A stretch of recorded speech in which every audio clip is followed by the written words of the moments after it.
Did you miss us? We're back. The Fanatic Forum returns after a long overdue hiatus with new hosts, new segments, and all the same geek news and geek love you guys love here. So we're going to do that right after this.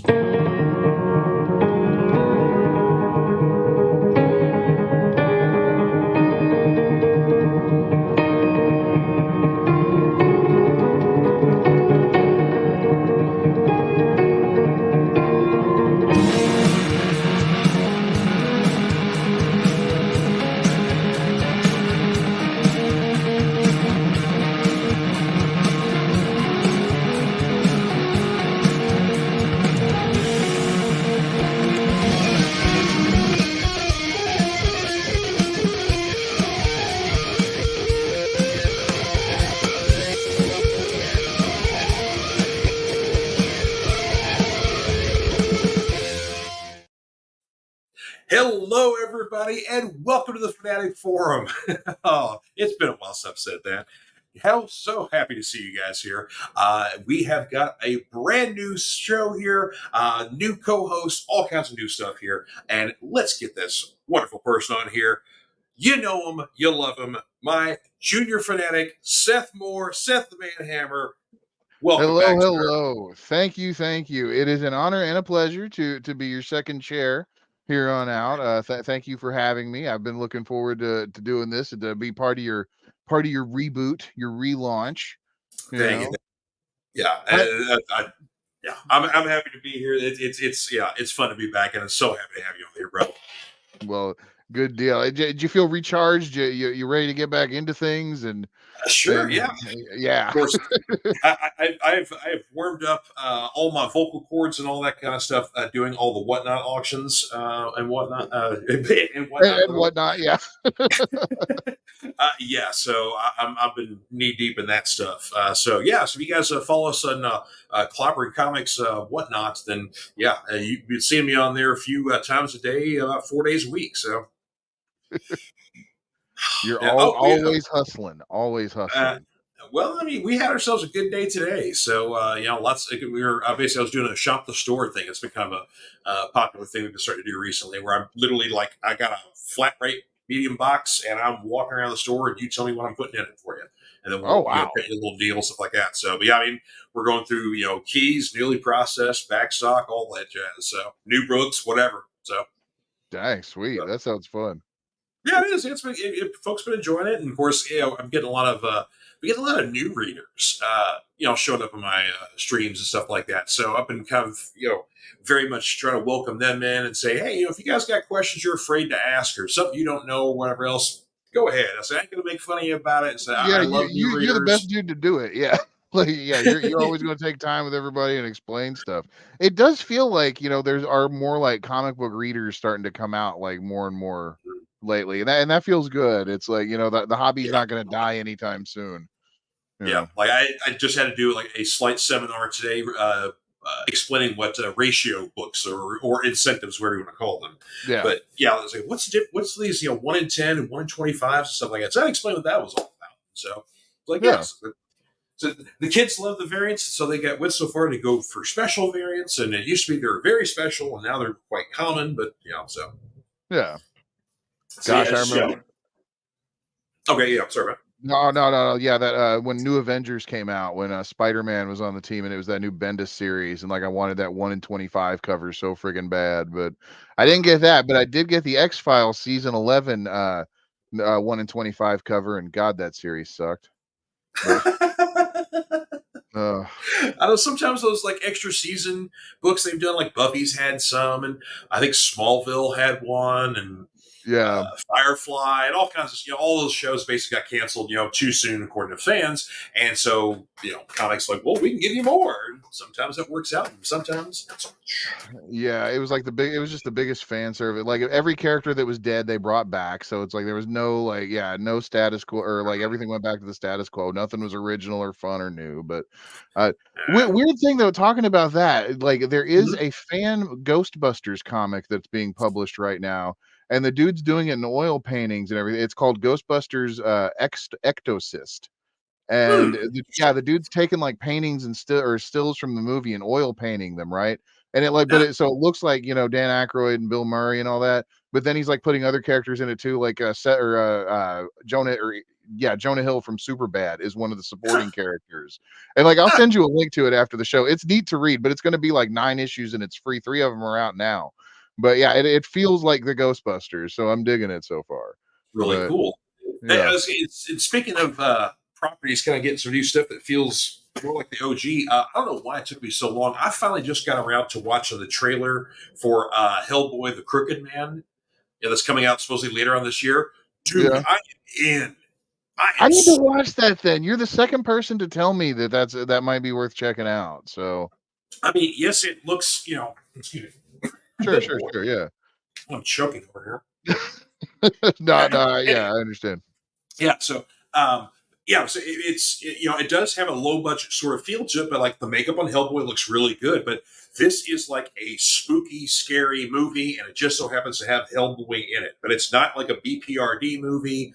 This feels like a Hellboy story, much more than the. I mean, I love the Del Toro movies, Oh, especially yeah, yeah. Those are my jam. absolutely. But this feels much more like a Hellboy, like a much more comic accurate Hellboy than the Del Toro movies even were. Okay, wow. So yeah, That's but it's like a small company. I think it's foreign made even, but yeah, oh, it's that kind of excites me even more too, because like Hellboy really does have that kind of like European horror feel. Like yeah. it's a Oh man. very gothic sort of feel. Basically, yeah. I don't want to spoil too much for you, but yeah, it look. Yeah. I'm in. I'm in. Yeah. Oh, we already Nice. got some comments here. Diamond Dave Mattingly in the What's up, house. Dave? Welcome back, fantastic fanatic. Oh, thank you, Ooh. sir. Thank you. Said he was watching. Watching a little bit of Popeye on our Shelley Duvall. Yeah, Yep, rest in Shelley peace. Duvall. Yep. Also, poor woman that got chased around by Jack Nicholson in that damn hotel. Eh, I know, man. It's the nice thing, at least, is like I know she had a lot of mental health issues later in life, and just kind of lived not so much as a recluse, but basically just she became a normal person, and kind of yeah. almost the small town she was in kind of protected her almost. But I think it was like a documentary that somebody did that was on. I think it's on YouTube that they really wanted to talk to her and talk to her kind of let's talk about your career and what you remember, and talk about now, and just really kind of wanted to give her flowers before she goes. Right. Kind of give a little more recognition to her. So it's a nice documentary, but one thing they love that of course, yeah, they talk a little bit about The Shining, they talk a little bit about Popeye and stuff like that. But when they start talking about fairy tale theater, boom, it's old Shelley Duvall again. She Wow. lights Yeah. up. You could tell like that meant so much to her. It was such a wonderful program anyway. But I mean, Yeah. like that meant so much to her. It's like boom. She talked about that the most. So yeah, I That's can't cool. remember. That's cool. I can't remember like I said, there's a long form interview that's on YouTube with her, and she like I said, you'll know it's current because her appearance is very different. Right. Uh, than what we saw in the movies whatnot. But yeah, like I said, it's really well done. But Scott, like I said, it's nice that she gets her flowers there. Yeah. Uh, and Dave's got one more comment here. It says, for shows canceled too soon, The Middleman started as a comic, became a TV series, then had a comic crossover of book and show. Yes, it did. Huh. I've never heard of this. The Middleman. Like Yeah, I when think it was was it on on? ABC. Okay. Yeah, it was an ABC show. I don't remember the comic book at all, but I remember the TV show. Yeah. And also in that same subject there was also another 90s comic book TV show crossover with Bob Newhart's 90s show, just called Bob. Yeah. If you remember in that TV show, he was a comic book artist, and he had an old school comic book he did called Mad Dog. Well, uh, they released a one-off issue of Bob's version of Mad Dog, and then Marvel took the character and 90'd him up and released a very limited Mad Dog series. I think it only lasted like 4 or 5 issues before it got canned. Huh. But yeah, it was basically they were trying to rip off themselves because it almost looked exactly like Ravage 2099. Uh, but it was Marvel ripping themselves off. But yeah, it didn't work out so much. The Mad Dog one off that looks like Bob Newhart's comic, that's kind of fun. But the regular Mad Dog series, not so much. Gotcha. Huh. Oh, and Dave said it's one of his all time favorite TV shows, Middleman. So there you go. I'm gonna have to give this a shot. Well, I'm sorry, I might have asked this already. When was it on around? It was on ABC. I'm thinking it was like early 2000s. Like maybe Okay, it's like okay. 2000, 2001, even something like that. Okay, yeah, because I was probably really dialed out of TV at that point. I was in college and all that stuff. So yeah. Yeah, it was definitely like I'm almost certain it was like pre-Lost kind of stuff. So that's kind of when people Oh really wow, started yeah. kicking into TV and stuff like that. So it may have been Okay. somewhere before. I'm not 100% sure on the timeline there. Anyway, well, I got some geek news for us here because, of course, maybe it wouldn't be a Fanatic Forum without having some geek news on here. What we got? What we got? What we got? Well, of course, we are, what, 2 weeks away from Deadpool Wolverine? So, Yes. I mean, movie of the summer, sort of thing like that. But the thing I'm really looking forward to, just piquing my interest. I was reading some articles, and apparently, Marvel Studios got a group or some groups of media and movie reviewers, people like that, together and show them 30 minutes of footage. Now, from the article I read, it wasn't necessarily consecutive; it was more kind of like a highlight reel sort of thing Right, like that. right. But the writer said basically in that 30 minutes, the amount of, oh my God, surprises and stuff like that was overwhelming. So I say it once again, we are not ready for this movie. I'm mega hyped for this movie. This is probably Me one of too, my yeah. most anticipated movies ever, just Mhm. because it's like finally we have Hugh Jackman in a proper Wolverine costume. You know, Yep. after what 24 years, the first X-Men movie came out in 2000, right? Yeah. Yeah. Because I graduate, yeah. Yeah. Yeah, and then Ryan Reynolds has been killing it with the Deadpool movies, and bless him for just going back and making sure that Deadpool's been done right after that X-Men Yeah. or Wolverine Origins fiasco. And yeah, but Yeah. man, I gotta credit him because he is the driving force behind keeping the Deadpool movies what they are, and Absolutely. yeah, Yeah, pretty much ever since that Wolverine Origins movie, he's like, I need to make Deadpool right. And so, yeah, yeah, it's been a fight and a struggle, and bless him for doing it. But yeah, like of course we know, Jackman's coming in as Wolverine. We've heard lots of rumors of cameos, people, shooting rumors all in the place. Of course, one of the big ones will always involve Taylor Swift being involved somewhere in the movie. Um, Early speculation was that she was going to be Dazzler. This was kind of cemented by the fact that Jackman and the director of the film and Ryan Reynolds were all at the Super Bowl with Taylor Swift. So that kind of added the fuel to the fire. But later, basically over the last few weeks recently, there's been a lot of reports that all the Taylor Swift stuff is false. She's not in the movie at all, sort of thing like that. oh man, okay, you're saying this, and in my mind, I'm going, it's like the internet is going to crack in half if the NFL fans were already upset that Taylor Swift was on football games. Think of the comic book nerds that would be indignant that she was in a Deadpool movie. Well, here's the Like, thing. I'm not saying all of them, but I'm saying that, like, yeah, it's definitely gonna bring and yeah, if it would've happened, it would've definitely brought eyes to everything. But, Sure. man, like, there would've been, like, oh, so much hate and vitriol from, like, a certain subsect of comic book fans. The There might fan be, but subscribers then again, it's like casting her as Dazzler is perfect, I think. oh, 100%, I Yeah. agree, I'm on board with it, yeah. Yeah. Yeah, but no, just like, man, there were people upset that Metallica was in Stranger Things. Like, I'm just yeah. Like Yeah. that idea was just funny to me. Um, The other thing, though, is of course now there's a more recent trailer that's come out where we've seen glimpses of Tyler Maine's Sabretooth from the original X-Men. Of course, we know I can't remember the actor's name, but basically Pyro from X-Men 3, he's going to be showing up as well. So we're getting they've kind of just scratched the surface of some of the surprises we're going to have. But one of them, though, that we've seen recently is that we know Lady Deadpool's in the movie. Because Ooh.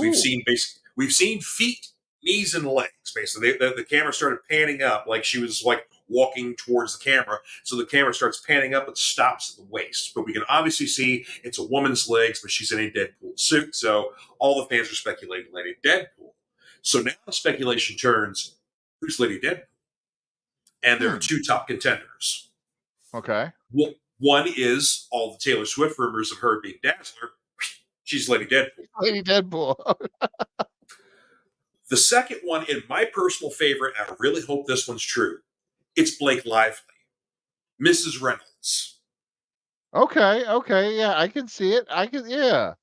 And Yeah. think about their personal interplay, like especially on social media. They wish each other happy birthday, happy anniversary, and like they're putting each other down, they're ribbing on each other and stuff like that. So they got a really great back and forth goofing around with each other. Oh yeah. Yeah. That I kind of Come want. Yeah, on. I'm with you. I'm with you. I want that more than the Taylor Swift Lady Deadpool. Though I would love the Taylor Swift Lady Deadpool because Yeah. because there would have to be action figures of that would be immediately worth thousands of dollars probably.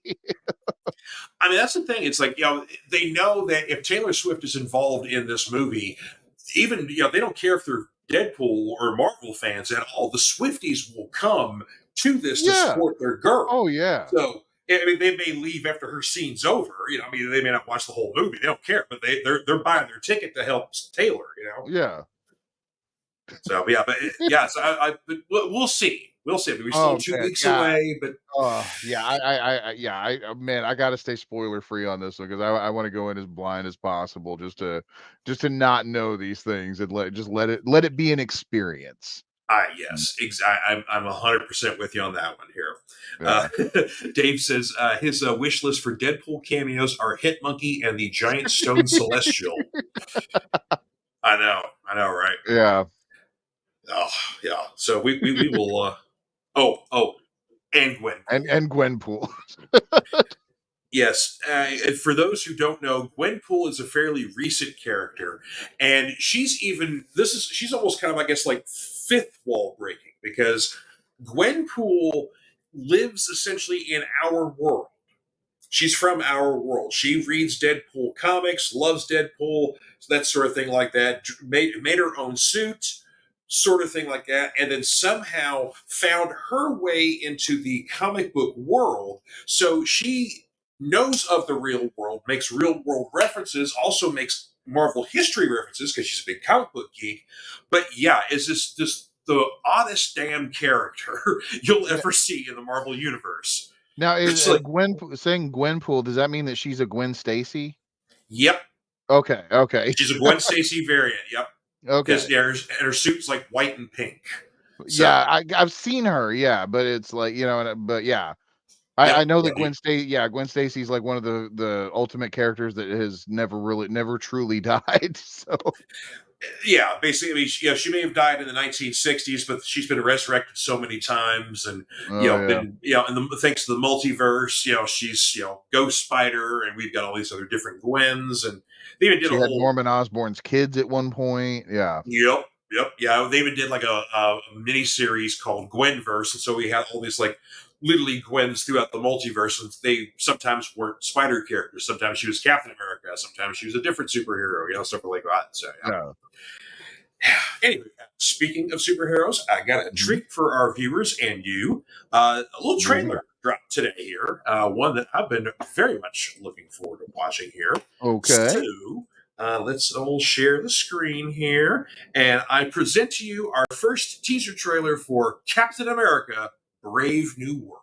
Hold on oh, never mind. Oh, yes, Well, it yes. already answered my question anyway because like I was gonna say it's like I was gonna ask had you watched it first because it would be funny if it just would have been like sound bites and a logo as a teaser trailer, but it's like we're No, getting all hyped for nothing. But no, yeah. I have watched this 3 times already. This will be my fourth time. Oh, okay. All right. Wow. Okay. So I'm going Well, in blind here on this one. you kind of know how I get with the Marvel trailers. I treat them like the Zapruder film, so True, true. Yeah, yeah. Back and to the left. Back and to the left. Back and to the left. Anyway, without further ado, and YouTube, please don't kill my video on this one. Here we are This is for playing free use. matter of fact, I'm playing a trailer from you on you, so that I don't know how that works out, but yeah. So yeah, we're just playing a Uh, movie trailer for a movie we're going to pay to see when it comes out February 14th, 2025. Thank you, Jesus. Wilson. Thanks for coming in. Thank you for the invite, sir. I have to admit, I'm still getting used to the new look. They said lose the mustache or lose the election. You and I haven't always agreed in the past, but I want to make another run at making Captain America an official military position. And if we disagree on how to manage this situation, then what happens? Work with me, Sam. We'll show the world a better way forward.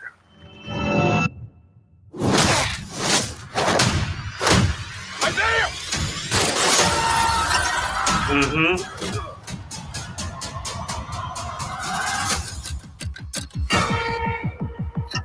Sir, your inner circle's been compromised. Either you can't see that, or you don't want to. What if it's a trap?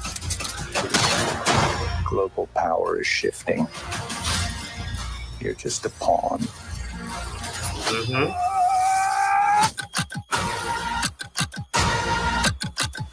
You may be Captain America, but you're not Steve Rogers.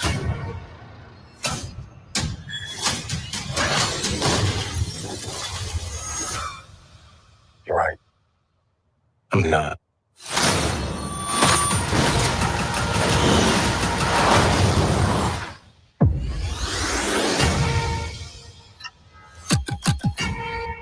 Wait for it.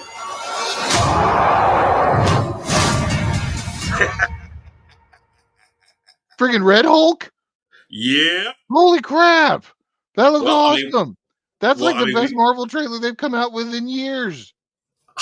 Yeah, I know, right? I'm hyped. Yeah. Jeez. So what we saw, to give you guys a little primer there. So of course, William Hurt, sadly passed away last year. Harrison Ford has replaced him as General Thunderbolt Ross. So of course they make the joke, no mustache, ha ha ha. Right. But yeah, he's running for president. He's probably going to win. So that's scary that Thunderbolt Ross is going to be president of the United States. Continue your analysis before we Yes, switch. but that's our first issue. Second issue, basically the you saw the gentleman in the hat kind of reaching for his ear, the sitting in the shadows, kind of talking about a brave new world, sort of thing like that. That is the return of Tim Blake Nelson as Samuel Stearns, aka the Leader. The last time we saw him was in the Ed Norton Hulk film. Yeah, he's our big bad for the movie. Oh, and we got Red Hulk in there too. Oh man! But then the real question, though, is that who is Giancarlo Esposito's character? Oh, Because that is because he looks like he's got a gun, he's shooting some stuff and sort of thing like that. My pick is that he is G.W. Bridge. G.W. Bridge. For 90s fans. I was going to say, that's a throwback. Yeah. Basically started out as a mercenary, ended up becoming an agent of S.H.I.E.L.D., kind of was a lot in opposition to Cable. And sometimes it's been written as not only a Cable hater, but also kind of like disliking mutants or just very distrustful of mutants. Either way, he's a mover and shaker kind of guy. And I got a feeling since we kind of need a new Nick Fury kind of character, since basically Secret Invasion kind of established that while Nick is still in play, he's up in space. On Earth, we kind of need somebody to do the dirty work because Nick's getting old, sort of thing like that. So I think they're going to introduce him and maybe develop him further, say like in the Thunderbolts movie. Oh man, there's a lot of people in this movie that we haven't seen in the trailer yet. Sharon Carter's coming back. We're going to see Valentina Contessa, Julia Louis-Dreyfus's character. Of course, Bucky. Right? Yeah, Smash Stan's in here. Yeah. Who else? Somebody else is going to be in this. But yeah. So a lot of political stuff going on here. Oh, of course, Joaquin Torres Falcon. He's got the new Falcon's coming back as well. So yeah. So we just been a lot of political stuff going on there. A lot of moving and shaking. But also I've heard some rumors like kind of really some of the more of the groundwork of building the new Avengers team starts in this movie. I could see that. The trailer kind of looks more Winter Soldiery to me too. Like, yeah, Mhm. like more of a, and I like that. Like, I'm kind of done with the cosmic threat for a minute. Like, Yeah, yeah, like that's why that's what this really kind of looks for to me too. And plus, I love chase movies too. Like, Wrong Man Out kind of deal. Yeah, like, totally. Yeah. And of course, we're kind of, thankfully we saw this, but we're also kind of in a bit of a holding pattern as far as Marvel news goes because of two reasons. One, Deadpool. I think right. Deadpool's going to possibly, kind of an out with the old, in with the new as far as the mutants go. We may get some, like, of course, there's been a lot of rumors of other variants, of Deadpool variants, Wolverine variants, different celebrities, playing kind of little one off cameos. But of course, there's a huge rumor that Henry Cavill is supposed to show up as Wolverine and he will be the replacement Wolverine to Hugh Jackman. Hmm. And that's I'm intrigued by this. Yeah. I think he could do it. If you've seen him in the Mission Impossible movies as a fighter, he's pretty dang good. So, Oh uh, yeah, no, yeah. The two episodes I managed to stomach of The Witcher, he was really good in that too. yeah, That was a show that he got done dirty on. I don't care what anybody says, yeah, I but know. He was. I think he was the only purist on the show, or at least the one that cared about the material. At least, so yeah, that's he ditched that, went to war as doing Warhammer over at out for Amazon. yeah, and bless him for it. But Mm-hmm. Yeah, I mean, you talk about something else he grew up on. He's a British kid. How many yeah, British kids grew up on Warhammer 40K, man? right, So, yeah. The only thing that I would have a problem with is if they would make a Dread sequel and he would be Dread instead of Carl Urban. But you know, yeah, good point there because that was an awesome yeah. movie. Even though it's basically the raid, but that's okay. Well, I'm gonna defend I'm gonna defend Dread a little bit. The Dread was actually written long before the Raid was, and It the was, Raid yeah. was actually technically a ripoff of Dread. So That yeah, yeah. I knew in the chronology that yeah, the script for that Dread movie had been around for a little bit, but yeah, yeah. So, but I mean, there is actually more direct ties to where like the Raid took the idea from Dread. Like there is more than just the script being out there, but I can't remember exactly the detail off the top of my head. oh really? But yeah. Interesting. Yeah, it's like I think it was like shared a producer or something, or like there's a couple of things, but Hmm. I digress. Yes, yeah. But a couple. Diamond Dave's got some comments here. Says that he's so glad it's him. Blake Nelson is back. I agree. And we finally Yep. get to see the real, because like the last time we saw him there was like an accident, he got his head busted open or something like that, like a Hulk attack, and then some of the basically I guess some Hulk blood was like getting into his bloodstream, and so that was obviously going to infect him and basically make him have a very large dome and make him super duper smart, more so than he already is. So Right, right. yeah, looking forward to that. Also, Dave's also looking forward to see who Giancarlo is playing. Like I said, GW Bridge is who I think it is. So GW Bridge is actually a really solid guess and one that I didn't even think of. But yeah, you're right. Wasn't he a Liefeld creation? yes, he is. Yeah. Yeah. Okay. Well, unfortunately, there's not many black men in the Marvel universe that don't have superpowers that just carry guns and whatever else. It's basically like there's Fury Jr. or Ultimate Universe Fury, who basically that's what Nick Fury is based on, Right. Sam Jackson's character. Then you got GW. And then you've got the Which is British short for Punisher. George Washington Bridge, by the way. Yes. Yeah. Yeah. Yeah, but he makes everybody call him GW so they don't make fun of him for being named after the George Washington Bridge. But Yeah. his mama lived a bridge, so shut up. Yeah. The Black Punisher from Britain. I can't remember his name, Oh yeah. but yeah, there's a British Punisher and he's a black guy. That's basically about it. There's probably a few other characters. Well, there's a character over in Daredevil right now. There's a police detective, and he's black. So there you go.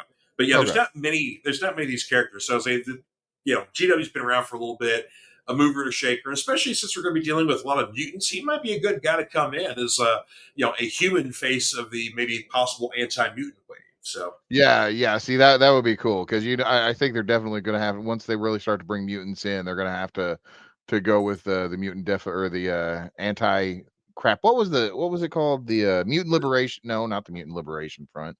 no, The well, Friends let's of say Humanity. yeah, the Friends of Humanity. Yep, that was Yeah. one of them. There's been of course like what's the more recent group? Orcus is the new group that they just had in the X-Men comics. And then Bastion's group. Because there's other friends of humanity too, I think. Yes. Anyway, yeah. So there've been tons of mutant hating groups in Marvel Comics, unfortunately. So Right. Yeah. curious if we're gonna get a She-Hulk cameo. Oh, that's interesting, Dave. Yeah. Yeah. That's Because who I mean, knows? if Honestly. Bruce doesn't get involved, if he's off doing something else, maybe Jennifer does step in Yeah. to help out. Because I mean, you got to be able to fight a Hulk somehow, and how are you going to do that? Yeah.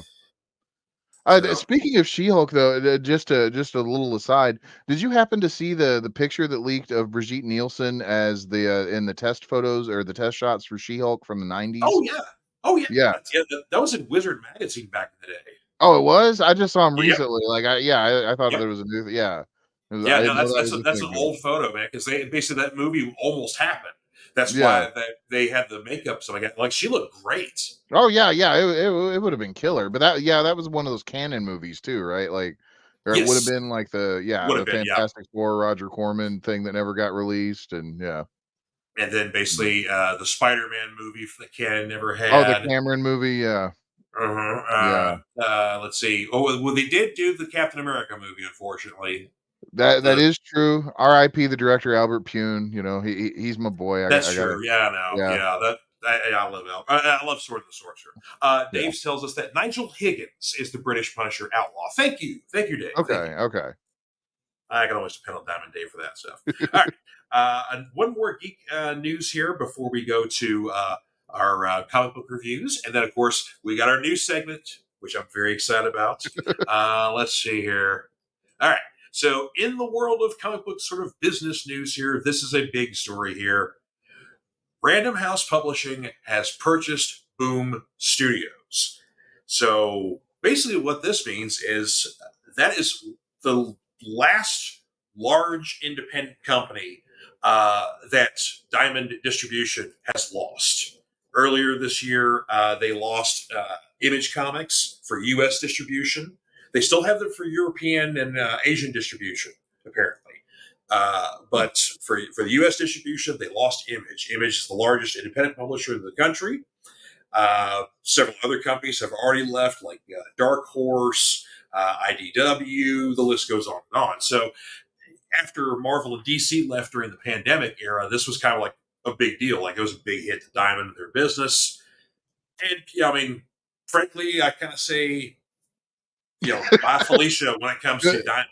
Good riddance, Diamond. Yeah, I was never a big fan of Diamond and how they handled things, especially like, God forbid you go into a comic book store. If you were a regular in a comic book store and they didn't order enough of a key book that just happened to be hot. I remember it was specifically the Wonder Woman tie-in from Infinite Crisis. Oh yeah, After where she kills Maxwell Lord, right? So oh it's yeah, like, yeah, so that issue, like, I remember specifically like telling my shop that I wanted a copy of that. It was like, they ordered it, they were fine. I believe that they ordered it, because like Mhm. when their shipment came in, they got the 2 copies that they'd regularly ordered. And like 30 people wanted this book, and then they couldn't reorder it from Diamond because Diamond just screwed everything up.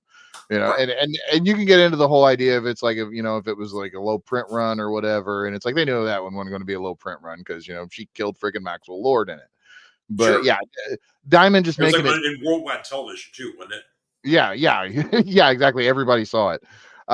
But yeah, just the idea of how much of a pain Diamond made it ordering stuff from time to time, or yeah, well, not from time to time, like all the time. Yeah, Yeah, as a comic book reader, for decades, I always heard so many complaints from my favorite shop. And most time back in the day was Empire Comics in New Albany. That was a my jam fine for the shop. longest time. A fine shop, Yeah, yes. My buddy George Melton. But numerous complaints about Diamond and all that sort of thing like that. Because basically, Diamond essentially from like I guess from like '94 was like the only game in town. There was a competitor at one point, but they failed, and so Diamond was basically the only game in town for over 30 years. yeah. But That then was basically, Sorry, not to cut you off. That was one of the things that, like, I think a bunch of like indie creators actually kind of rebelled against too. yeah, Like I remember Dave Sim with Cerebus specifically. He wanted to circumvent Diamond and just start selling his trade paperbacks himself because like they were basically doing what he was shipping them to them to ship to other people. So why shouldn't he just take the orders himself and ship them out? And cut out their cost. And then they ended up strong. He lost that battle because like Diamond basically said, well, if you don't give us those books, we're not going to distribute Cerebus. So Diamond did a lot of shady stuff. They did. Of course, there's always been rumors of mob ties and stuff like that. But then also at the same time, the owner's been accused of being a horrible douchebag too. So it's like, well, if he's got mob ties, like he's the guy that makes the sandwiches in the bars and makes the drinks and gets shot in the foot by Joe Pesci. It's like, that's that guy. Right? Yeah. Yeah.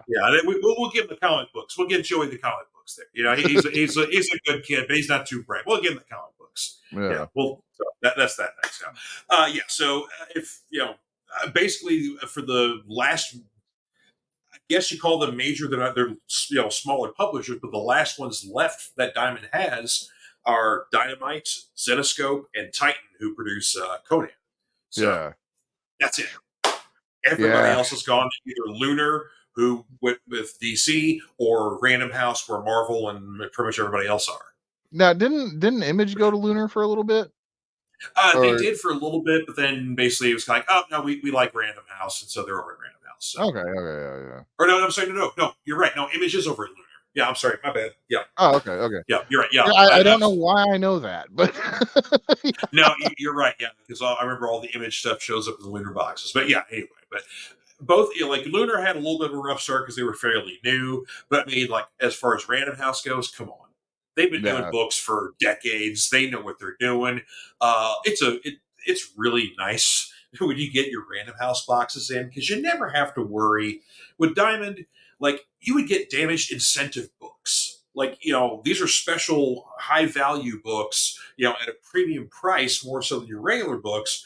And like they show up just mangled all the heck. And it's like, who packed this stuff? So that grinds my gears is whenever you've got something like people selling this crap know that the post office isn't going to be that great. But like whenever I get DVDs in the mail or whatever too, people get mad about Moxley. Get away from there. Mox, you be a good boy. No, he's been a little restless and he's drooling on things, so I don't want him to drool on my stuff over there. Oh. Good point. Batman Ultra, my boy AJ showed up. How you doing, sir? Hello. AJ said it's a Random House's hardcore professional. They've been dealing with genuine hardback books all the time, so they got it down to and like I said, their shipping is lovely here. So, one more thing here before we get to our new comic books here. Dave's got a comment, and I got to give him a little treat here if he doesn't know about this here. So he says he still loves the Dolph Lundgren Punisher. I do too. Oh yes, yeah. My Punishers are Dolph, Ray Stevenson, and then no shade to Thomas Jane, but yeah. I enjoy the Thomas Jane one. I saw. I love the Thomas Jane one too, but yeah. Yeah, I saw what they were doing with it, but yeah, they're three very different things here. Yeah. So there is you get a Blu-ray available for Punisher that is the original cut. There's a director's cut, which has like a few minutes extra footage. Basically, it's more like, it's just more violent. So they kind of have to like cut down, like, here's a dude getting stabbed and you cut just a couple seconds quicker, right. But so so it's just, maybe a few minutes longer. But there's also a work print that is included that's got a lot of extra footage that's never been seen before. Some of it, if you read the Marvel comic adaptation, it's in there. But it was never in the movie. Well, this work print has it. So you can tell when the work print is like the footage quality is much different than when you get to like the nice Blu-ray. But nonetheless, to have it. Yeah. And is that German release or is it a domestic? Yes. The release I got was from Australia, but it's a region-free copy, but it was an Australian company. But I got it off Amazon. Okay. Yeah, because I think I know which one you're talking about then. Yeah, I've been meaning to get that one. It's worth it. Yeah. I owns it, so nice. Yeah. So anyway, now I guess it's time for some new comics. New comics. Yes, sir. Yes, sir. This is the bad part because it's where I spend money. Well, I got some good stuff here. So first off here, we've got issue 2 of Batman Gotham by Gaslight, The Kryptonian Age. So this is the second sequel to Gotham by Gaslight, dealing with basically a Batman in the Victorian Age. But this time around, they are introducing slowly Superman, but then we're also basically Batman is currently fighting with Talia al Ghul on the cover there.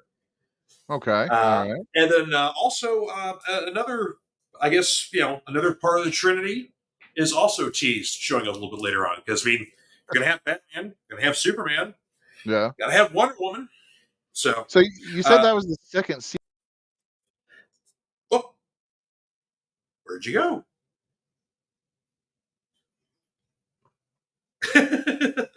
I lost my Sith. Wait, oh, there he comes. I don't know Hey, what you- happened there. I I also think- apologize. Yeah. Yes. The other one was called Master of the World. Okay. So, but Yes. did like Batman fight a villain like Jack the Ripper, like in the first one, or like was it? Mm-hmm. Okay? Yeah, So or basically it was kind of, it wasn't like a Jack the Ripper. It was kind of more like almost kind of like a Moriarty kind of character. Oh, It wasn't Moriarty, but kind of a Moriarty-like character. But usually, if you got the trade for Gotham by Gaslight, then it had both stories in it. Oh, okay. Yeah, because basically, like, because the original Gotham by Gaslight's a little thinner, but it was still like the Oh, soft yeah, back, the hard back. 64-page Prestige Elseworld. Yeah, that's right. That's right. Yeah. Yeah, and there was a little bit larger one, and it had both the original, and then it had Master of the World in it. So, Gotcha. so second sequel.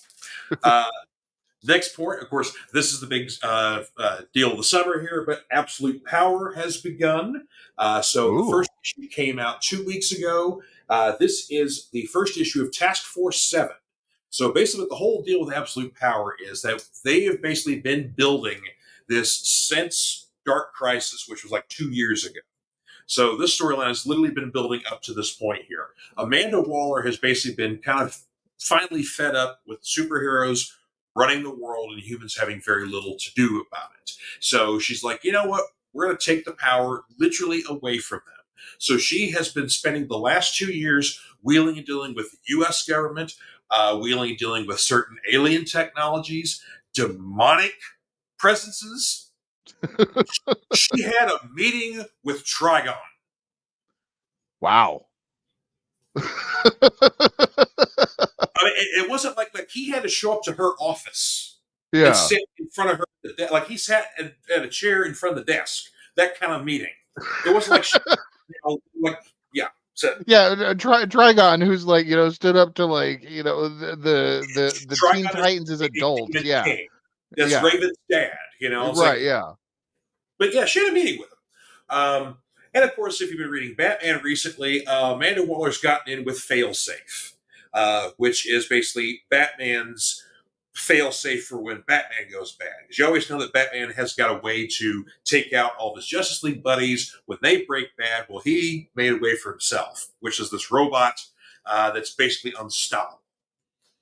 So, yeah. So Batman found a way to stop him through a loophole, and Amanda Waller, kind of just plugged him back in. And then what basically this is that there is a literal new Suicide Squad filled with Amazos of the powers of different members of the Justice League, because they found a way. Because basically Amanda has found a way through alien technology to sap all those abilities. So now, literally, Superman, Wonder Woman, Lantern, Martian Manhunter, the list goes on and on. Powerless. Barry is basically one of the very few. Barry Allen, the Flash, is one of the few who still has his powers, but his whole thing is he keeps running and doesn't stop. So he's kind of like their link of communication. Okay. So as long as he doesn't stop running, he can keep talking to everybody, keeping everybody linked. But basically, like Superman got shot with like normal bullets. Yeah. They didn't bounce off his chest; they went through him. So I mean, just that's what we're dealing with the first issue of Absolute Power, and then of course we're with Task Force 7. We're seeing kind of the building blocks behind the scenes of what Waller and Failsafe and her cohorts are doing, and of course the one of the new Amazos, Last Son, interesting, is going after the Marvels. So yeah. So, do the Marvels make it out, or how does that work out? But yeah, Yeah. so they see very exciting stuff right now. The tie-ins have been really solid as well. Especially Batman's tie-in with issue 150 was really good. But of course, I did have to get some variant covers because this month, actually a little bit last month, going into this month, DC Comics has been in a spotlight on the legendary Jose Luis Garcia Lopez. Oh wow, that is cool. So you're getting variant covers of these design variants of basically my childhood when it comes to DC Comics. I was gonna say that's Dead Up Superpowers Green Lantern right there. Like Mm-hmm. that is what I think of when I think of Green Lantern, like Hal Jordan Green Lantern. Yeah. 100%. Yeah. Yeah. So they've already released Batman Shazam. This week was Lantern. Still to come, we've got Green Arrow. We've got the Flash, which I'll get you one of those because I know you're a Barry Allen man. You're more Thank you, Wally thank you. West, but yeah, but yeah. I do. Wally West is my preferred Flash, just because us gingers got to stick together. You know, Wally West, Guy Gardner. You know, them's my DC boys. Yeah. But yeah, But of which course, Nathan Fillion better dye his friggin' hair for this Green Lantern movie, by the way. But but then who else? Wonder Woman, Superman as well, Green Arrow. So yeah, I'm looking forward to those. nice. And also, Green Arrow has also got a major storyline going on this Absolute Power stuff too. So Okay, all right. yeah. So it's talking about the our DC stuff there. Oh, first off, hello, Michelle, hello. Mrs. Fanatic. Yeah, and Seth actually came up with a really good idea for some movie talk we could do for another new segment, and for if we do anything on school oriented for that particular theme or subject, Michelle will be joining us for that. Sweet. So yeah. Mm-hmm. Let's see. Batman Ultra says that he's excited to dig into the Absolute Power stuff beginning in the Comics Monthly, so grab each stack. Nice. Yeah, it's like I said, it's that first issue of Absolute Power is brutal on our DC heroes, but it's also some very interesting storytelling. So Yeah. Dave can't imagine Trigon taking meetings. I know it's hard to picture, isn't it? Yes, it is. Hey, Tommy Crane, owner What's of up, Clockwork Tommy? Comics. What's shaking, baby? Great covers, he says. Yes, Yeah. they certainly are. Batman says that Amazo Suicide Squad sounds awful like that one event in the Batman show. I don't know. I haven't watched many of the Batman shows recently. I need to, but Maybe an episode of maybe an episode of the Batman, which actually that was a decent show. I haven't watched all the episodes of that, but that was kind of a cool show. yeah. That was one of the later ones there, but no, I don't remember that one. So interesting. Devin, what's up, cuz? Says that Green Lantern is dope. Yeah, it Nice. is. What's up, Very Devin? nice. And Dave Mattingly says, hello, Mrs. Fanatic. And she's saying, yes. Yes. We are in it today. All right. Well, I got some Marvel stuff this week as well here. So first off, we had a late edition that should have been in last week, but errors with our distributors and all that kind of stuff. This finally came this week, but if you haven't got around to reading Blood Hunt issue number 4, you may want to do that before you pick up Moon Knight Fist of Khonshu 0 issue. So this is, of course, done by Jed McKay. Alejandro Cappuccino, who's been doing the art for Vengeance of the Moon Knight, is back for this one as well. This is kind of going to be a kickoff for a new series. But yes, everybody's favorite Moon Knight, who's been dead for a whole 6 months, is back. But he came back in the pages of Blood Hunt number 4. But there's a very specific reason as to why. So like I said, if you haven't read Blood Hunt 4, do so, and then come back to this one here. So, is that still Mark Spector, or is that a different Yep. Moon Knight? Okay. Nope, that's Mark. He's got a new outfit. Okay. But yeah, that's Mark. Now there's been an imposter going around in Fist of the Moon Knights. Vengeance of the Moon Knight. Yeah, Vengeance of the Moon Knight's been going on right now. So there's been an imposter that everybody thought was Mark Spector, but wasn't. It was revealed a few issues ago who it was. And then all the Blood Hunt stuff kind of interrupted, and then all the heroes from the Midnight Mission have been involved in Blood Hunt stuff because everybody's up to their elbows in vampires right now. So Right.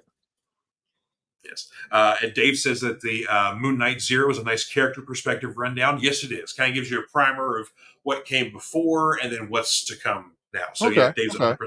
Dave's 100% on that one. Dave's is also liking Blood Hunt better than I thought it would. Yeah, Blood Hunt's awesome. I'm gonna have The, to give that a shot then. Yeah.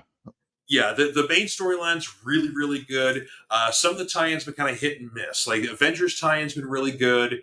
Yeah, the Midnight Suns has been good. So there's been some excellent ones. Matter of fact, one in particular that is good that came out this week is the one shot for the Incredible Hulk. Of course, still done by the same team that's doing the Hulk currently. Phil Candy Johnson writing. So this is just a one shot that does tie into some of the vampire stuff with Blood Hunt, but also does a good job of incorporating what's currently been going on with the Hulk, which I'd say I didn't think that anybody could top or get close to Al Ewing's Immortal Hulk run. But this has actually been pretty solid. Phil Kenny Johnson's Hulk run here, because it's still taking a supernatural twist on things, still keeping with the monster, but trying to do something a little different. But there's still a great conflict between the Hulk and Banner. So, Okay. All right. yeah, there's still a Sweet. lot of psychology going on. So it's a good mixture of psychology and supernatural. So yeah, I highly recommend checking the current run of Hulk out if you guys haven't yet. Okay. Another one. Ghost Rider, Final Vengeance, number five. Number five. This has been such a fun series because basically the spirit of vengeance, Zarathos, left Johnny Blaze because Johnny said, F you, I'm done with you, I don't want anything to do with you anymore. And so he said, fine, I'll find someone who does. And it did. It found a host in Parker Robbins, aka The Hood. So, yeah, the guy who's basically a small-time thug who finds a magical cloak that basically can, give him demon powers, and slowly has been turning him into a demon. Yeah. There you go. Yeah. There's your new spirit of vengeance there. So he's been, of course, using this, for crime stuff, and basically just trying to be a new kingpin sort of thing like that. Yeah. But slowly but surely, Johnny has been kind of getting out of the jams and whatnot. So this vengeance kind of winds us up. This issue winds us up to the current ending for this one, and then going into the next run, which will be, I think it's going to be called Spirits of Vengeance. I think so. Issue 6 will end this run here, but yeah, for 90s Ghost Rider fans, the kind of Midnight Suns, Spirits of Vengeance, stuff like that, fun little callback. That's where you want to go to. Yeah. Yeah. Let's see. Batman Ultra says that he loves the current Hulk there. The art is very horrific. So yeah, very, very good stuff here. Tommy agrees also that Blood Hunt's been one of the better reads of the summer. So yeah, it has been excellent. I'd say, and once again, just like Josh Williamson has kind of become Mr. DC Comics, he's basically been writing all the major stuff over at DC. He's taken a break for Absolute Power. Mark Waid's been writing that, but Josh was very much part of the building blocks. But he's got a bunch of other stuff going on. Of course, he's got a new G.I. Joe book coming out in November. Oh, dude, I can't wait for that. The Energon universe is that's my jam right now. Yeah, that and Conan are my big two reads right now. Yeah, so good. But over on Marvel's side, Jed MacKay has basically been writing everything. He's doing Moon Knight, he's doing Avengers, all sorts of stuff like that. But he's got a big one this week here because everybody's favorite Merry Mutants are back. Ooh. So the first age of Krakoa has ended. So now we're in a new period where the X-Men are basically scattered. They're hunted. Humanity no longer trusts them again due to the actions of Professor Xavier. Oh. Yeah. Old Chuck betrayed his own dream, basically. And there's a lot. There's a lot.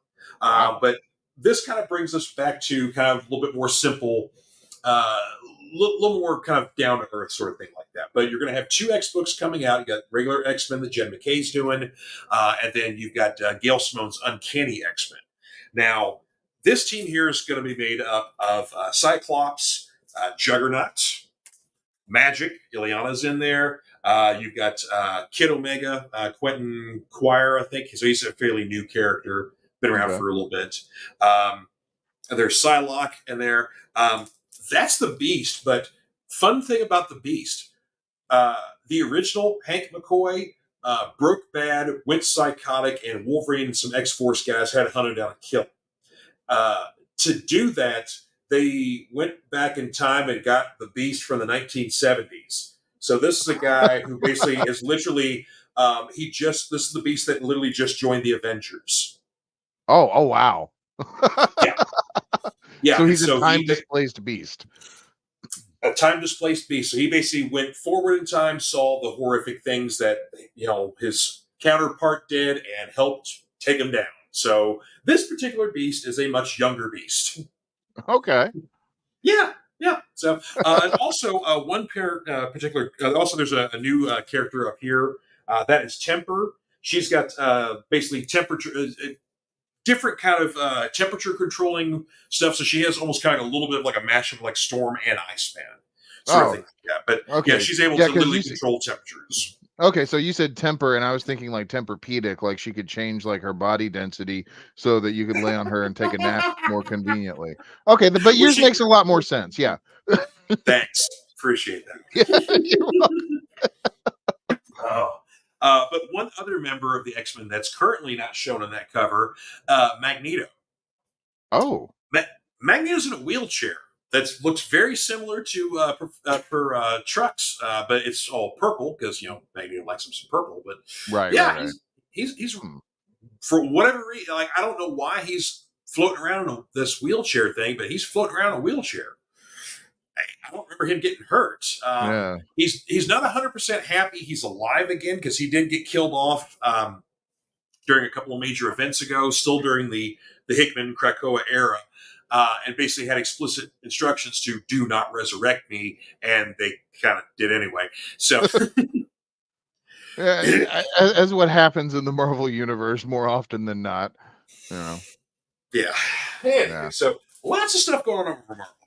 A few indie books here, and then we'll wrap up because we got an awesome new segment that I can't wait to get to here. From Image Comics here, we've got the 3rd issue of Scotty Young's Ain't No Grave. Westerns are back in comics, people. They are, aren't they? And I'm here for it.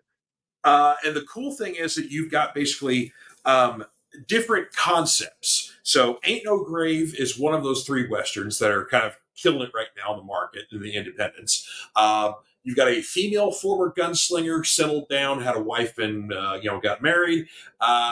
Then basically, I don't know if it's like cancer, she's got the tuberculosis, but basically our girl's coughing up blood and is going to be dying soon. So instead of basically spending those last days with her family and all that kind of jazz, she insists that she's got some loose ends from her former life that she needs to tie up. So she basically goes and is looking for somebody, basically one last person she's got to take out before she herself passes away. That person she's looking for is death itself. Oh. She wants to kill it before it can kill her. Interesting. Yeah. Interesting. So Jorge Corona does the art, and Jorge's art is amazing. I love his stuff. So, and I've never really read anything. I'm used to Scotty's art, which has more some very kind of comedic, cartoonish kind of look to it. But I've never read anything that Scotty has written before, and I like this. Yeah. I like it a lot. Okay. Another one of those westerns here, also from Image Comics. Jerry Duggan and Ryan Brown do the art. Does the art on this one here? Falling in Love on the Path to Hell. Oh, I like that title. Yeah. Yeah. So, this is the 2nd issue of this series here. Basically, we have got a gunslinger and a female samurai who literally show up in purgatory. Like they're doing their things, they show up in purgatory, and once they're in purgatory, they're immediately on the attack. Dead things are coming at them, sort of thing like that. So the gentleman there in the turban is kind of their guide. He's the fella in charge. It kind of says, hey, here's all what's going on here. Here's how you navigate the waters, sort of thing like that. And that's so you get a little more explanation of kind of what's going on. But yeah, literally, right now you've got basically an old, tired old gunslinger there, and then a samurai that doesn't speak a word of English, and apparently they're going to fall in love on the path to hell. Well, yeah. So looking forward to seeing that. Yeah. But yeah, 2 issues in so far, and yeah, again, awesome stuff here. And then the third Western is coming out of Distillery Comics, which is The Blood Brothers' Mother, which is done by Ed Rizzo and the guys that did 100 Bullets. David Lapham. Brian Azzarello and Ed Rizzo. Yeah. 100 Bullets. I'm thinking Stray Bullets. Yeah. Oh yeah. 100 Bullets for Vertigo. Yeah. Right. Yeah.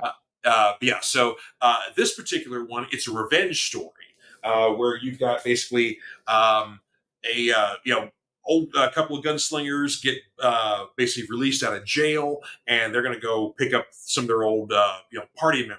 Basically, one of those happens to be the dude's girlfriend, who he does not know has remarried, and she remarried a fella who's a widower and had a couple of boys.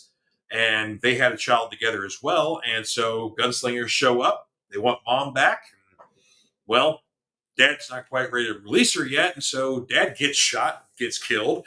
And so now the boys, the oldest one being 13, the youngest one being 8, now have to A, go and find their mom from these outlaws, and B, avenge their father. Okay. All right. So, yeah. That's like I'm down for that one. It's just a really cool concept. The art, Ed Rizzo's art, is amazing. So yeah, I'm down for it. Couple more here. We were talking Energon Universe here. Transformers number 10. You know why I'm talking about this one here. Yes, I have read that issue. That dang, yeah. Of course the new Energon universe, the shared universe between G.I. Joe, the Transformers, has been banging. For the G.I. Joe stuff, we are now in our second wave of miniseries. It's Destro and Scarlet currently. Once those two wrap up, we get our G.I. Joe proper series starting November 13th. Josh Williamson's writing that one. Can't wait. Yeah, that's so good. The ending of this particular issue, however, has a old crap moment that I just absolutely loved. Yeah, I have no idea how they're actually what's going to happen next now because of this. And talking about that issue just a little bit more, Shockwave is like the Joseph Mengele of the Decepticons. Like they do stuff in this series that is just like it borderlines on like horror stuff, and it's like really? You feel bad for these robots. Like I mean, it's dark. They shoot Bumblebee in the face in the first issue. He's dead. He's gone. Bumblebee ain't there. It's like they've killed so many Autobots and so many Decepticons. Go ahead. Optimus Prime's epic fight in issue 3 with Skywarp, where literally Optimus Prime ripped off Skywarp's arm and was beating him to death with his own arm.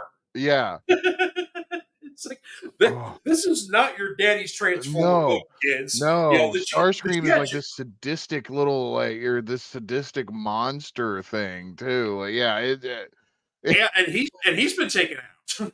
He's off the board.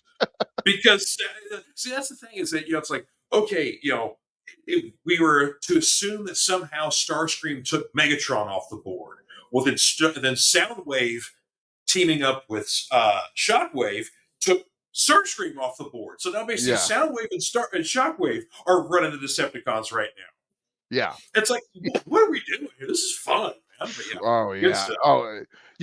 We have to do a whole segment like on another show about the Energon universe because I want to talk about like it in great detail at some point. Please, let's. Yeah, absolutely. Part 2, this was a fun one here from Dark Horse here. Kill All Immortals. This is a new one here. I took a chance on. That cover looked really cool. You got a chick holding a Celtic axe there or something like that. Lots of blood.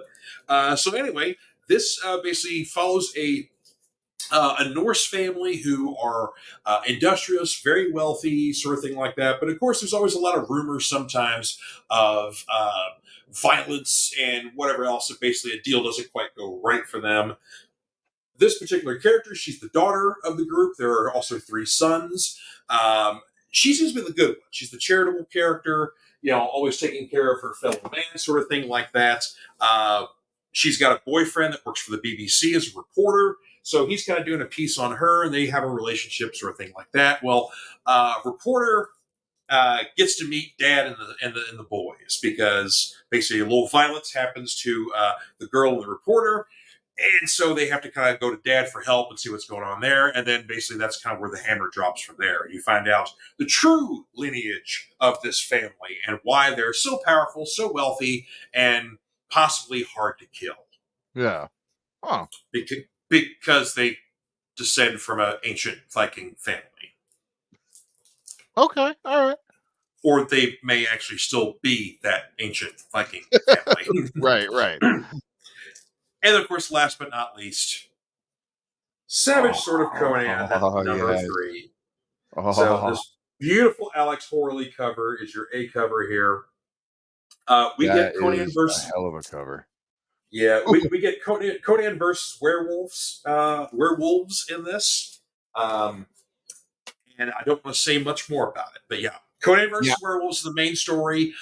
You get a conclusion to the Solomon Kane story. It's been going for a couple of issues. You get a silent Conan story by Alan Qua, who does the art and the story itself. You also, you might dig this one here, you get a little bit of a preview of that new Titan prose book that just got released. The Blackstone tie-in? Yeah. Yes. Yeah. So and apparently it's there's 2 stories in this book, so it's kind of a 2-in-1 novel sort of thing. Yeah. So apparently, I don't know if it's 2 different writers or if it's the same writer with 2 different stories, but you apparently get 2 complete stories in this book. So yeah. So I'm working on trying to get one of those for you. Ah, sweet, thank you. Yeah. I am so into this the whole Blackstone idea that they're running with in Conan right now. It just the idea that like I didn't even realize that it was part of like this big Robert Howard like motif that he's had going on, and it was like matter of fact, we get what may be our first tie-in or kind of a lead-in to that Blackstone stuff, and literally a crossover of every single character that Robert E. Howard ever created will be involved in this storyline. We might get our first teaser of that in Savage Sword 4.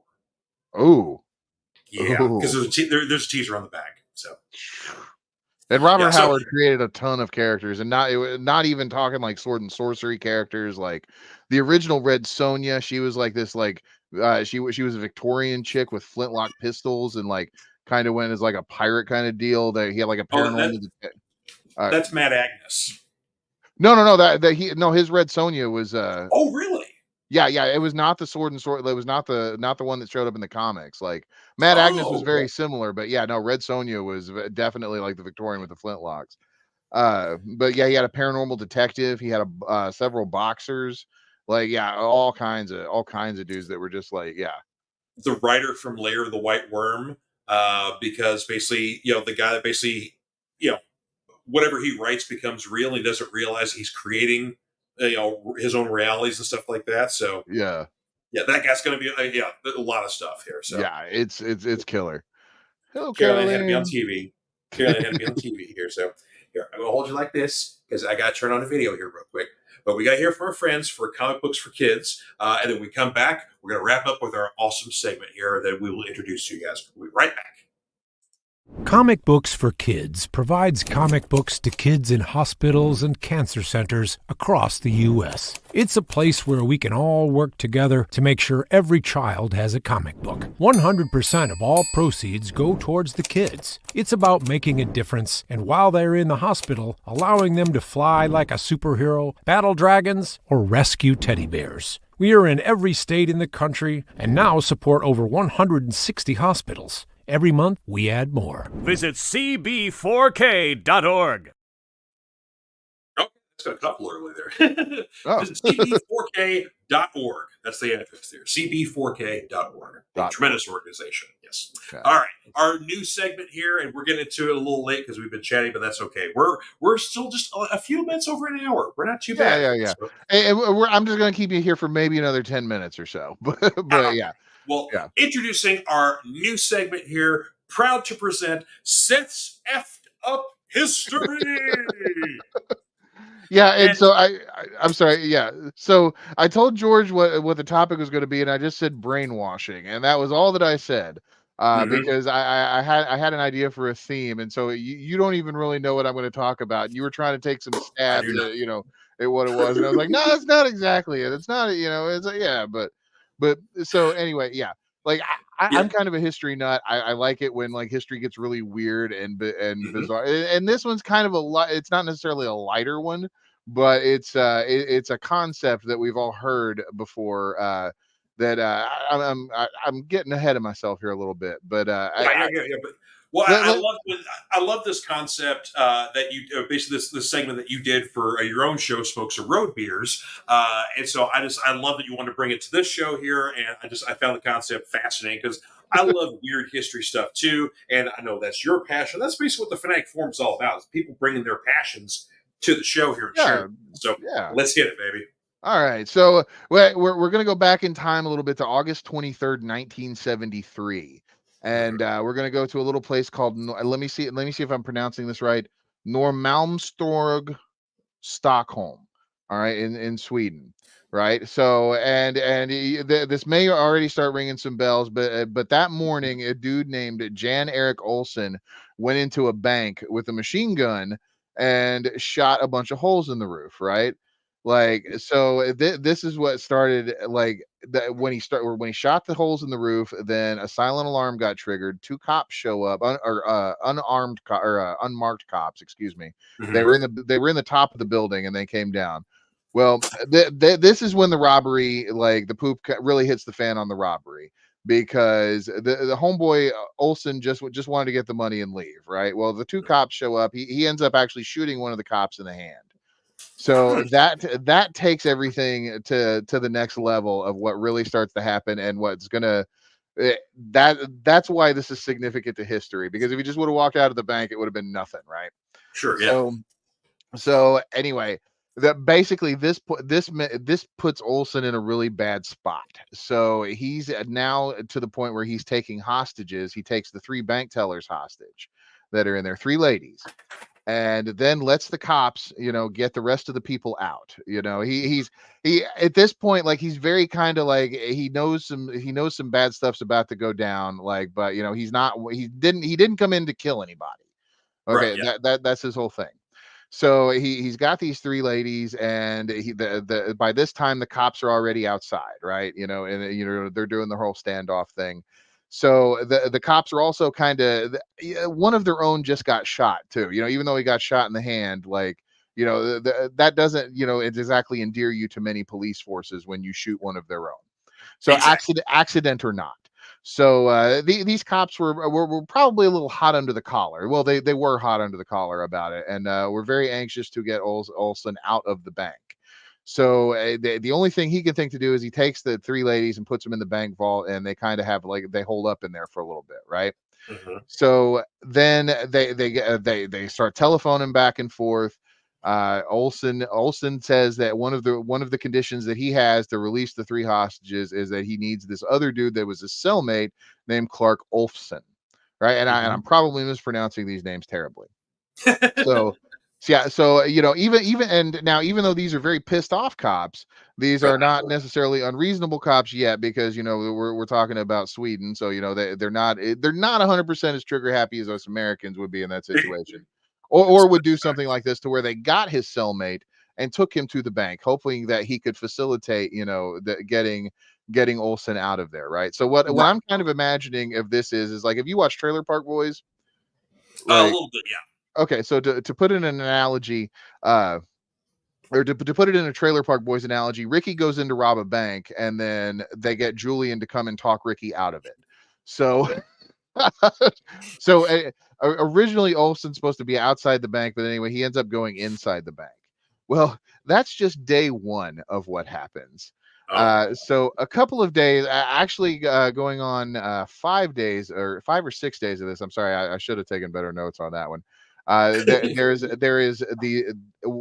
are now the three hostages, the two robbers, and then they find another gentleman who is hiding in the records room. So there's now four hostages Oh in no. in this bank, and the situation is getting worse and worse and worse because as the days go on, they don't have any food. Right, the cops are getting more Mhm. pissed off. The people Sure. inside are getting kind of very agitated. So at one point during the thing during the standoff, the the cops are talking to Olson, the first guy inside. So he's got one of the hostages in a chokehold, and she actually screams, right? So then he kind of like the phone call ends. The cops are extremely pissed off about that one. They're talking very serious like ways to take this siege down, right? Right. Yeah. Yeah. So then the next day, the hostage calls the one that was in this chokehold and tells the cops not to do anything because they're actually being treated very well in there. So yeah. So as everything comes to play, a couple of days pass, and the cops finally were able to drill a hole into the top of the vault and drop some tear gas into there, which is what is the catalyst to get them to surrender. Okay. So the cops first want the hostages to come out. The hostages refuse.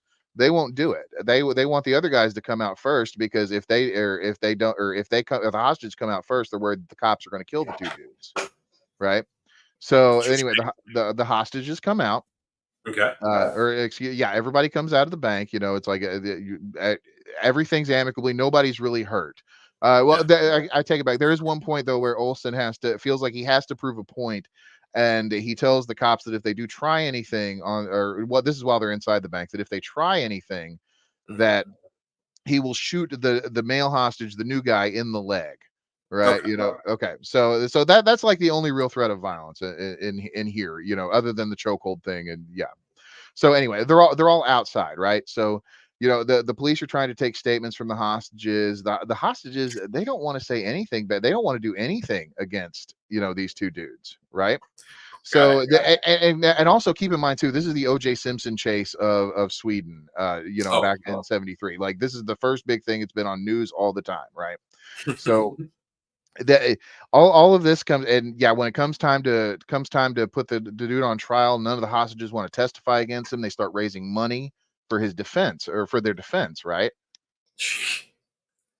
So this is where it comes into, and you might have heard of this. This is where Stockholm syndrome comes from. Okay, so Okay.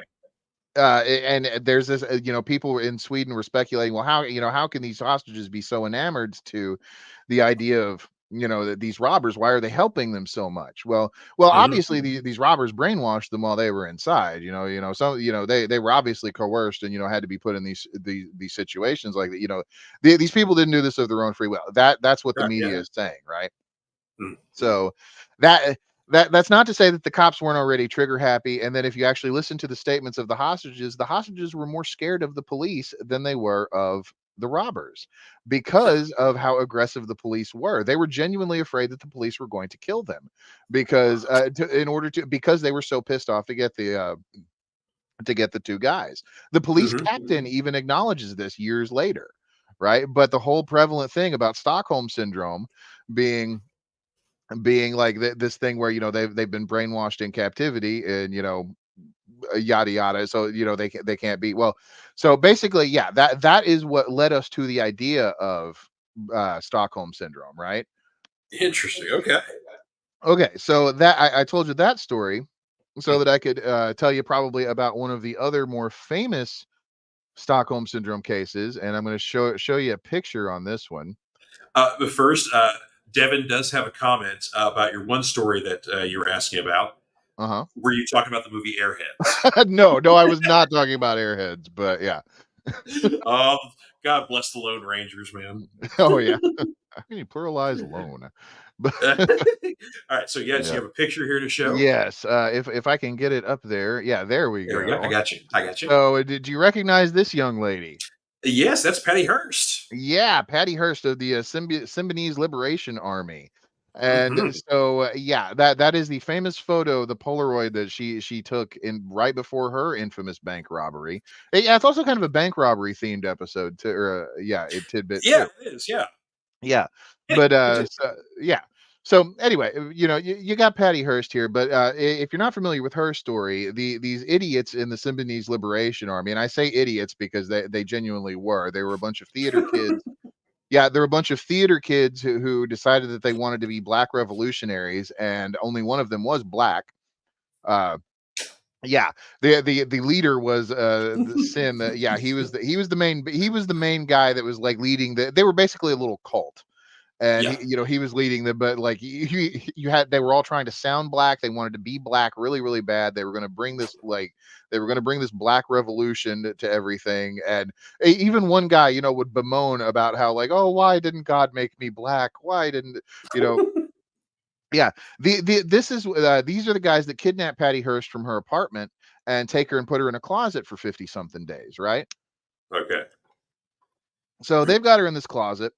And now keep in mind, Patty Hearst is the granddaughter of William Randolph Hearst. Okay, I'm going to go ahead and take the picture off now, or can we? Yeah, Yeah. we don't have to keep looking at it, but Yeah. excuse me 1 second too. I got to clear my. Yeah, but of course, But William Randolph Hearst being, Citizen Kane. right, yeah, that guy, one of the wealthiest people on earth.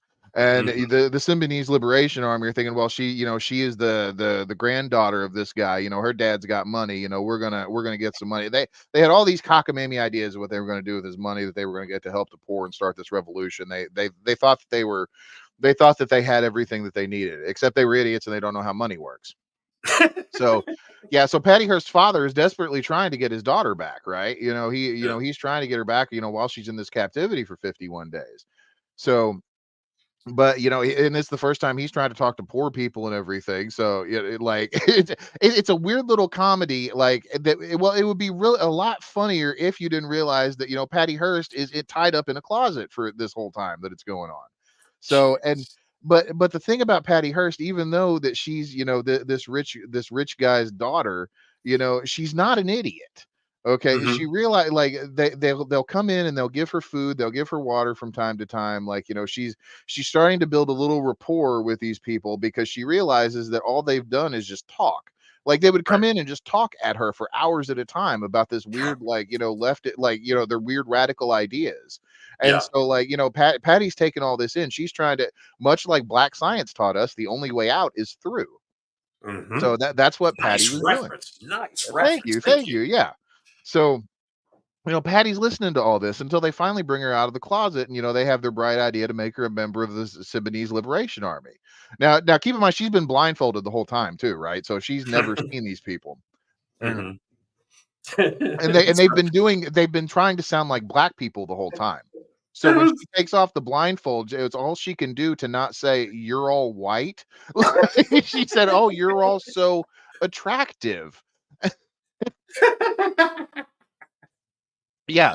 So they bring her into the Symbionese Liberation Army, and Patty's doing what she can to survive, right? Yeah.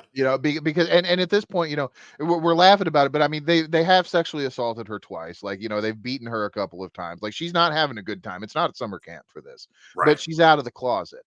So anyway, she keeps repeating all the gibberish they've been saying back to her, in the closet for 50 some odd days because she's remembering, she's listening to them. They're in a crummy apartment, the walls are thin, like all she can do is they would also do military drills in the living room, like flipping over the couch and everything, and like weird calisthenics. Yeah, this group Oh is my crazy. god. There's even a movie about this, by the way, with Ving Rhames is like the lead bad guy, Sin, the leader of the SLA, and William Forsythe is the dude that wants to be black. So imagine William Forsythe in blackface bemoaning that he is not black. Oh, okay. Yeah. I got to check that out. Yeah. I can't remember the name of the movie, but anyway. So to keep, I've already droned on long enough, but just a little bit, just a little bit longer, just a little bit longer. No, you're good. Yeah, you're right, man. Yeah. But anyway, they finally, they're going to take Patty to, Patty's had to record several statements, by the way, that they've released to the media, and the media is getting this whole idea of like, well, why is she saying all this stuff? And and if you go back and listen to it, they sound rehearsed as all hell. Mhm. But where Patty's actually smart, like these idiots are telling her what to say, and she's rewriting it in her head to say it better. Yeah. So like she's not helping herself here, but she's just too smart for her own good in that case. So people are actually thinking that she's buying into all this. Yeah. So the SLA takes her to the bank. They release the photo. They take her to the bank. She's supposed to give this big impassioned speech about how she's now Tanya, the revolutionary and all this stuff. Except she Tanya. doesn't she doesn't remember any of it. She's scared to death because she thinks that now that the FBI is going to think that she is actually part of these people and will shoot her as well, because they Right. have told her this. And nobody, she's been in there for like over 2 months now with them, and no one has come to get Mm. her. She will spend almost 2 years with these people by the Jeez. time that it is all. But so yeah, the bank robbery happens. They all get out, and Patty's still there for 2 years, and this whole time too, people are speculating. Why is she joining this group? It's like, oh, it's like these what happened to these people in Sweden or in Sweden. They got brainwashed. And so that was the prevailing narrative for almost 2 years. That whole time was that Patty Hearst was brainwashed.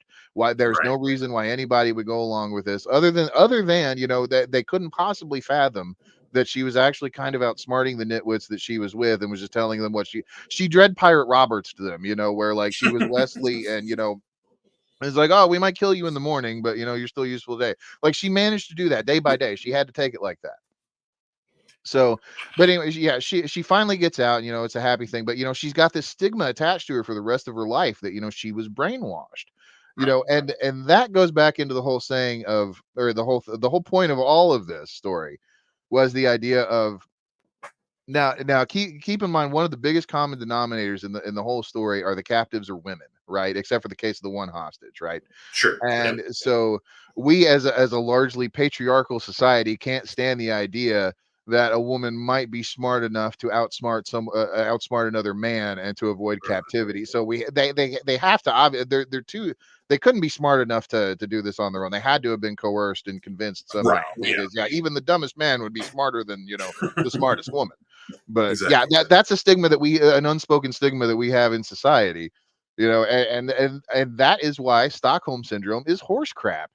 One of the quotes that I found out about it's a media term. It is not a legit medical diagnosis. Right. And it is a constructed concept used to explain how hostages behave when authorities and the state fail to protect them. And yeah, so think about that the next time that you hear somebody talk about being brainwashed. Elizabeth Smart is another perfect case of this. She had to go along with what she did. And yeah, but just think about that whenever you hear these media stories and you want to start questioning what happens during these things, because it's never always as cut as dry as you think it is. And just because the media portrays something one way doesn't necessarily mean that's the way that it happened. So Absolutely. It yeah. also kind of plays into a good discussion of, you know, you know, basically victims versus being a survivor. You know, Yes. Yeah, exactly. And I think that in the cases of both of those cases, the hostages and Patty Hearst, they were not given their proper like survivor status because they went through some hell and came out of it. You yeah, know, yeah, it's like exactly. it's easier. It's easier to pigeonhole them as a victim than it is, yeah, a Yeah, survivor. kind of a little bit in line with that. It's fascinating. That's why I love you bringing this segment here. I love this stuff here, and I know you love this. So yeah, this is Oh gonna be yeah, fun. yeah. I like this new segment here. Well, But thank you. there's a new docu series on Hulu. Basically, if you're familiar with the Mindhunter series that was on Netflix, which awesome series. If you guys haven't checked it out yet, but it's basically about the birth of FBI profiling serial killers and how that whole process came down and the techniques that they use today to hunt serial killers, basically. Right. A female psychologist was one of the chief people who came up with these methods, but because basically being in a man's world and the basically time of the late 70s going into the early 80s, she was kind of brushed under the rug and didn't get a lot of credit that she deserved for coming up with this stuff. So basically, this series kind of proves as a bit of a, showing how she came up with some of this stuff here and her whole process and her story and whatever else. And one of the first episodes, she's basically having a seminar for the FBI talking about rape victims and basically talking about, the hurt they go through and the abuse and the violence Yeah, and yeah. everything like that. And of course, all this group of men are making comments and they're kind of like almost start victim blaming. Well, then she starts going to the slideshow and she shows the slideshow of all these women post rape where they're beaten, they're bruised, they got cuts and scars or bandages all over. Suddenly the room of men gets quiet and they start asking the right questions Yeah. because they're like, okay, no, this happened to them. These ladies are victim of abuse and bad things, and so it's like, yeah, we need to take care of that and stop that stuff from happening. Okay, let's listen. Yeah, so Yeah. it literally just like snaps them out of it. It's like, Yeah. come on, you idiots. But yeah, you had to show them that reality, that harsh reality to do it. But I mean, it's like I say, I'm 3 episodes deep into it, and that started this morning. So, What's and that one called? it's also called Mindhunter, but it's got a subline to it, like How to Catch a Killer or something along those lines. Okay. But yeah, it's on Hulu right now. Highly recommend it. So, all right, I guess it's time we got to wrap things up here. We're an hour and a half here, but Yeah. that's okay. We normally our record's like an hour and 45 usually. So it's This is not the worst that we've done. Yeah. But folks, this is just the tip of the iceberg here, because Seth is joining us on a permanent basis now. And of course, I'll be over on his show, Smokes and Road Beers, on occasion, which you can find on Facebook and Rumble. So every Thursday at 6:30. Yep. So if you don't already watch, if you don't already follow them, please do so and help our boys out there. But yeah, I'll be on there from time to time as well on a regular basis, and chit chat with Bill and Seth, and whatever, they get in fights over CM Punk with Bill or something like that. Whatever we like usually doing. So yeah. Anyway, we're gonna wrap up here, folks. So thank you guys once again for joining us here in the Fanatic Forum. We're back, and we're happy to be back. So you have yourselves a wonderful weekend, and we will see you next time on the Fanatic Forum. Later.